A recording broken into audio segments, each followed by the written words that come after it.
Inna awwala ma yuhasabu bihi al-'abdu yaumal qiyamati as-shalah. Amal pertama yang akan dihisab di hari kiamat adalah salatnya. Idza salahat salaha sa'iru amali.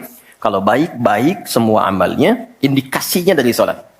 Wa idza fasadat fasada sa'iru amali. Kalau salatnya enggak bagus, pasti ada pengaruh ke amalan lain. Dan itu sangat menentukan. Baik. Kenapa salat? Ada apa di balik salat? Dan bagaimana cara salat yang benar yang melahirkan perubahan pada kehidupan? Itu yang coba kita turunkan sampai-sampai di bulan Ramadan pun ibadah pokoknya salat. Ya kan? Ibadah pokoknya salat loh. Sampai Nabi mengatakan, "Man qama Ramadhana imanan wa ihtisaban, ghufira lahu ma taqaddama min dzambi." Spesial untuk Ramadan, orang yang salatnya benar khusus di Ramadan, di malam harinya yang kita kenal dengan tarawih, kalau benar salatnya dan ada getaran pada jiwanya, lalu dia berdoa spesifik, maka yang pertama Allah berikan mengampuni semua dosa yang pernah ia kerjakan selama hidupnya. Nah, itu nggak main-main. Artinya merubah dia menjadi lebih baik. Itu salat. Karena itu kenapa ada tambahan di Ramadan spesifik untuk meningkatkan salat tarawih. Berarti ada sesuatu yang sangat penting. Yuk kita mulai. Pertama kita akan bahas dari segi nama. Ya? Kedua, kita akan bahas dari segi fungsi atau hikmah atau manfaat. Baru kemudian yang ketiga, kita masuk kepada persoalan teknis penunaiannya. Baik bacaan, cara, makna. Kita belajar dari mulai menunaikan, bacaannya apa, maksud dari itu apa. Ya. Baik, kita mulai cepat. Salat. Apa itu salat? Doa. Apalagi?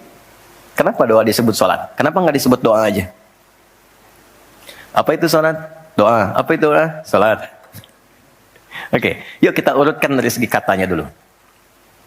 As-salah, kurang lebih begini. Nanti ada versinya, ada yang pakai waw, itu ujungnya nanti kembali ke alif. Ini ya. Teman-teman, salat itu seakar dengan kata silah. Silatun. Seakar verbnya, kata kerjanya dengan kata wassala. Wusul. Silah dalam bahasa Arab artinya sesuatu yang terhubung kuat. Sehingga dengan erat dan kuatnya ini sulit dilepaskan. Pernah dengar silaturahmi? Ya kan?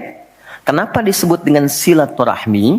Karena ada hubungan perhatian kasih yang dalam, sehingga dimanapun dia masih tersambung untuk memperhatikan.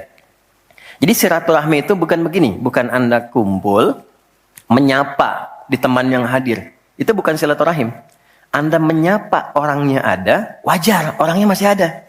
Tapi ketika Anda pulang, Anda mendoakan dan support pada kebaikan, itulah silah namanya.